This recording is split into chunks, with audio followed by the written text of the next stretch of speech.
Ya han anunciado, tenemos una ola de calor que va a abarcar la mayor parte del país, con temperaturas prácticamente históricas, sobre todo en nuestra zona, y que van a exceder los 40 grados de temperatura. Por supuesto, las recomendaciones en estos casos son las que venimos haciendo en general, en cuanto a evitar obviamente las horas de mayores temperaturas, las exposiciones prolongadas al sol y sobre todo mucho cuidado con las personas mayores y los niños, que son las poblaciones más susceptibles por su cierta dificultad, digamos, para poder regular la temperatura en estos casos. Las personas mayores en general no tienen sed, esto les facilita que se produzca un cuadro de deshidratación y tener muy en cuenta los primeros síntomas que son del golpe de calor, el enrojecimiento de la piel, la falta de sudoración y la elevación de la temperatura corporal. Estas son las primeras manifestaciones, después obviamente los cuadros se van a ir agravando, pudiendo llegar a convulsiones, coma y muerte en los casos más severos. Náuseas, vómitos, en fin, hay una serie de síntomas, pero digamos frente a las primeras etapas es donde se tienen que tomar las medidas, no descuidarse en ningún momento en la cantidad de líquidos que debemos ingerir. Agua sobre todo. Sí, líquidos en general, puede ser jugos de fruta, pueden ser jugos diluidos, por supuesto el agua es lo que todo el mundo tiene accesibilidad en todo momento y por lo tanto siempre aconsejamos agua, pero también el aporte de sales es importante porque cuando uno transpira no pierde solamente agua sino también sales, por lo tanto la alimentación, que no sea una alimentación pesada, todo lo que lleva a una digestión más lenta obviamente, requiere una mayor incorporación de líquidos por parte de nuestro organismo y por lo tanto colabora para una deshidratación. Otra recomendación, doctor, aparte de hidratarse permanentemente, de no exponerse en los horarios picos, sobre todo al sol, ¿alguna otra recomendación para tener en cuenta y evitar llegar a situaciones extremas?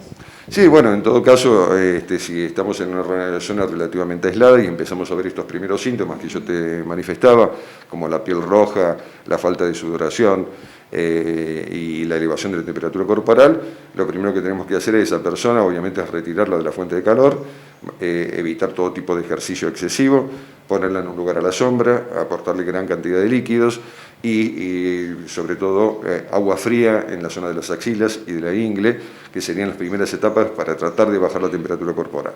Por supuesto, ante manifestaciones más severas, consultar lo antes posible con algún servicio médico disponible. Lo llamativo, digo, de estos días, que son varios días con temperaturas que no descienden de 40 grados, eso no sé si hubo antecedentes. Sí, como decíamos, estamos en plena temporada, por supuesto hay mucho turismo, la gente quiere disfrutar del río y a veces no tenemos muy en cuenta el tema de horarios. Los horarios son muy importantes porque los picos máximos se van a dar, por supuesto, en horas del mediodía y primeras horas de la tarde, donde tenemos que ser mucho más cuidadosos. Estar a la sombra, como recibimos recién, muy bien hidratados, con alimentación liviana en la medida de lo posible y, por supuesto, evitar la exposición de las personas mayores y los niños como población más susceptible. Más allá de los cuadros de personas que pueden tener otras patologías, y esto podría acentuar una deshidratación más precoz. Evitar también actividad física, ¿no? En esos horarios extremos de la siesta o del mediodía, que hay gente que suele hacerlo, ¿no? Y no leer estas situaciones. Sí, por supuesto, uno cuando está de vacaciones, vos sabés que dice, bueno, vamos al Cerro de la Virgen y lo hacemos en el horario, terminamos de comer y nos vamos al Cerro de la Virgen. Y por ahí son las 2 de la tarde, que sería un horario absolutamente imprudente, porque a lo que es una fuente de calor muy importante o una temperatura excesiva ambiental, le estamos agregando una actividad física que obviamente contribuye a la producción de un golpe de calor. Doctor, bueno, cambiando de tema, otro de los temas de semana es la cantidad de casos de contagios también a nivel país y particularmente en la zona. Bueno, ¿cuál es su mirada sobre este momento de la pandemia? Bueno, como hemos dicho en otras notas, Cari, ya sabíamos nosotros que esto iba a llegar a nuestro país, como ha sucedido obviamente en otros países, primero en Europa y después en otros países de Latinoamérica. Por supuesto, se acompañan dos motivos importantes. Uno es la falta de restricciones, el relajamiento de la gente por otro lado, y por supuesto una cepa, o una variante mejor dicho, que tiene una mayor transmisibilidad. Así que, como ha sucedido en otros países, sabíamos que íbamos a pasar los 100.000 casos, esto acentuado con las fiestas y demás, obviamente hizo que la ola se disparara en forma relativamente temprana. Las autoridades esperaban esta cantidad de casos probablemente para un poco más adelante, pero bueno, se sabía que la íbamos a tener. Más allá de que estamos en verano, de que hay más actividad al aire libre, mayor ventilación de ambientes y demás, esto se ha transformado en algo prácticamente imparable. Afortunadamente, por otro lado, las terapias no se ven colapsadas, pero sí el sistema primario de salud, en cuanto a atenciones, testeos, vacunación, etcétera, etcétera. Por eso le pedimos una vez más a la población, yo sé que lamentablemente tenemos poca respuesta en esto, un poco de empatía también con los equipos de salud en cuanto al respeto de la gente que está trabajando. Si uno tiene calor haciendo una cola, imagínense el calor que puede tener un testeador con los equipamientos que deben tener para protegerse y para proteger, por supuesto, a la persona que están atendiendo. Entonces, un poquito de responsabilidad, evitar esas reuniones multitudinarias, la utilización de barbijo, la ventilación de los ambientes, el distanciamiento social. Yo sé que cuando uno ve ciertas imágenes de lo que sucede, se pone un poco triste, ¿no? Porque esa irresponsabilidad social es lo que produce estos colapsos y pareciera que estamos luchando contra los molinos de viento. Pero bueno, una vez más lo pedimos y una vez más apelamos a esa responsabilidad social. Bien. Se presume que pueden incorporarse unos cambios, lo decíamos en la previa, están en análisis todavía, quizás no exigir aislamiento a los contactos estrechos, vacunados sin síntomas.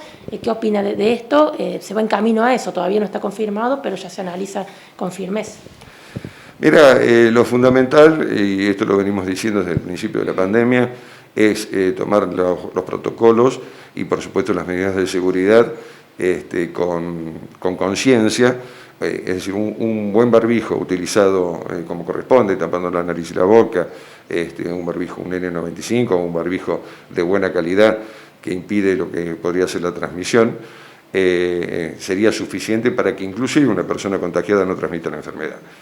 Lo que pasa es que nos descuidamos y obviamente estas situaciones son las que llevan a lo que está pasando hoy en día. Como bien decís, es una posibilidad que se está analizando. Creo que en la medida que sigan aumentando los casos, que seguramente va a seguir siendo así, va a ser prácticamente una necesidad, porque si bien no hay restricciones, pero seguimos aislando gente, obviamente la capacidad laboral cae significativamente. Y bueno, esto obviamente dificulta también la situación económica en casos que en general son leves. Lo que necesitamos es mucha conciencia en esa persona que va a hacer un contacto estrecho, que tiene muchas posibilidades de ser asintomático o sintomático, pero que en definitiva no ha dado todavía positivo y que sigue trabajando, que tome todas estas medidas de precaución que uno está cansado ya de repetir.